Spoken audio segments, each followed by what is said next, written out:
नमस्कार। आज बात करेंगे भारत के एक बहुत ही ऐतिहासिक केस की, शायरा बानो केस। हाँ, वही केस जिसे हम सब 3 तलाक केस के नाम से भी जानते हैं। एक ऐसा मामला जिसने तलाक और महिलाओं के अधिकारों पर जो बहस चल रही थी ना, उसे हमेशा के लिए बदल कर रख दिया। सोचिए, सिर्फ 3 शब्द, तलाक तलाक तलाक, बस इतना कह देना ही काफी था। दशकों तक भारत में इस तरह पलक झपकते ही कोई भी शादी एक तरफा खत्म की जा सकती थी, और इस प्रथा की वजह से न जाने कितनी ही महिलाएं बेहद लाचार और असुरक्षित महसूस करती होंगी। तो चलिए इस मामले की जड़ को पकड़ते हैं। मतलब इसे ठीक से समझने के लिए सबसे पहले ये जानना जरूरी है कि आखिर वो कौन सी प्रथा थी जो इस पूरे केस के सेंटर में थी, और वो थी इंस्टेंट ट्रिपल तलाक, जिसे तलाक़े बिद्दत भी कहते हैं। तो ये तलाक़े बिद्दत था क्या आखिर? देखिए, ये एक ऐसी प्रैक्टिस थी जिसमें सारा कंट्रोल, सारी पावर पति के हाथ में थी। मतलब उसका जब मन किया उसने 3 बार तलाक कहा और शादी खत्म, तुरंत। इसमें कोई दूसरा मौका, कोई सुलह, कोई बातचीत, किसी चीज की कोई जगह ही नहीं थी। अब यहाँ एक दिलचस्प बात है, तलाक के सभी तरीके ऐसे नहीं थे, बिल्कुल नहीं। जैसे तलाक़े हसन और तलाक़े एहसन, इनमें पूरा 3 महीने का वक्त दिया जाता था। ये समय क्यों? ताकि दोनों पक्ष सोच समझ सकें, शायद सुलह की कोई गुंजाइश निकल आए। लेकिन तलाक़े बिद्दत में ऐसा कोई मौका, कोई टाइम, कुछ नहीं था। तो ये तो हुई थ्योरी की बात। अब आते हैं उस असल कहानी पर, उस महिला की कहानी पर जिसने इस पूरी प्रथा को चुनौती दे डाली। नाम था शायरा बानो, और उनकी ये लड़ाई, जो एक पर्सनल लड़ाई थी, वो देखते ही देखते पूरे देश के लिए एक संवैधानिक सवाल बन गई। तो हुआ ये कि शायरा बानो की शादी हुई थी साल 2001 में। 14 साल बीत गए, 2 बच्चे भी हुए, और फिर अक्टूबर 2015 में उनके पति ने उन्हें इंस्टेंट ट्रिपल तलाक दे दिया। लेकिन शायरा बानो ने हार नहीं मानी। उन्होंने इसके खिलाफ आवाज उठाने का फैसला किया, और फरवरी 2016 में वो सीधा पहुंच गईं भारत के सुप्रीम कोर्ट। और शायरा बानो की इस एक याचिका ने एक बहुत बड़े टकराव को सबके सामने लाकर खड़ा कर दिया। टकराव किसके बीच? एक तरफ थे भारतीय संविधान से मिले मौलिक अधिकार, फंडामेंटल राइट्स, और दूसरी तरफ थे धार्मिक पर्सनल लॉ। ये कोई छोटा मोटा सवाल नहीं था, ये एक बहुत बड़ा कानूनी और सामाजिक सवाल था।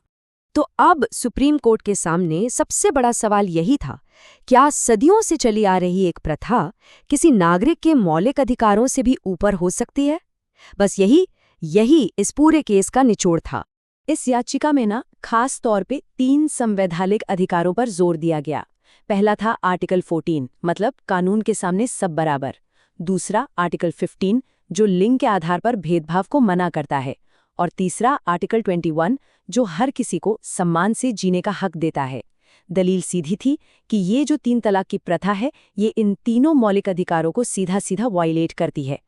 और फिर वो दिन आया, 22 अगस्त 2017। सुप्रीम कोर्ट की 5 जजों की बेंच ने अपना वो ऐतिहासिक फैसला सुनाया जिसने भारत में कानून की दिशा ही मोड़कर रख दी। लेकिन ये फैसला यूनानिमस नहीं था, मतलब सब जज एकमत नहीं थे। ये 3-2 के बहुमत से आया, और ये स्प्लिट फैसला ही दिखाता है कि ये मुद्दा कितना पेचीदा और कितना विवादों से घिरा हुआ था। पर हाँ, बहुमत तो बहुमत होता है। तो देखिए, मेजॉरिटी में कौन थे?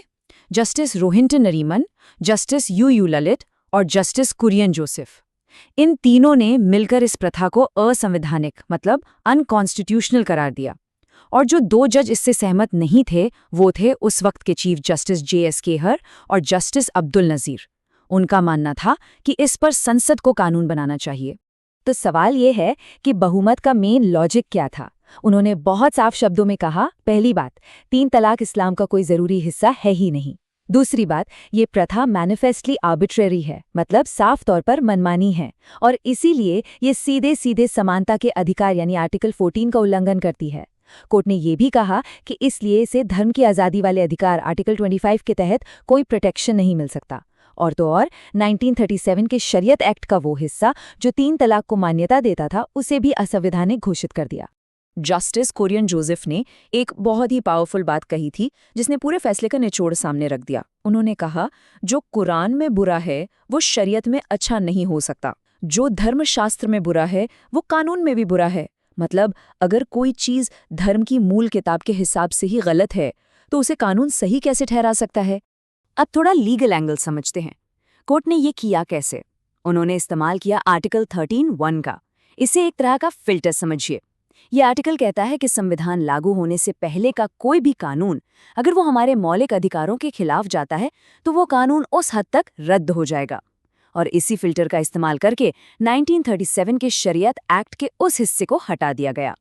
तो सुप्रीम कोर्ट के इस बड़े फैसले के बाद क्या हुआ? देखिए, कोर्ट सिर्फ इस प्रथा को खत्म करके नहीं रुकी, उन्होंने आगे बढ़कर संसद को डायरेक्शन दिया कि भाई इस मामले पर अब एक पक्का कानून बनाया जाए। और फिर वही हुआ। स्टेप बाय स्टेप देखिए। 2017 में आया फैसला, इसके बाद सरकार एक्शन में आई और 2019 में मुस्लिम महिला विवाह पर अधिकारों का संरक्षण अधिनियम पास हो गया। इस नए एक्ट ने क्या किया? इसने इंस्टेंट ट्रिपल तलाक को एक क्रिमिनल ऑफेंस, मतलब एक दंडनीय अपराध बना दिया। तो आखिर में शायरा बानो का ये केस हमें एक बहुत बड़े और गहरे सवाल के साथ छोड़ जाता है कि कोई भी समाज अपने मौलिक अधिकारों और लंबे समय से चली आ रही धार्मिक परंपराओं के बीच आखिर संतुलन कैसे बनाए। ये एक ऐसा सवाल है जिस पर आज भी बहस जारी है।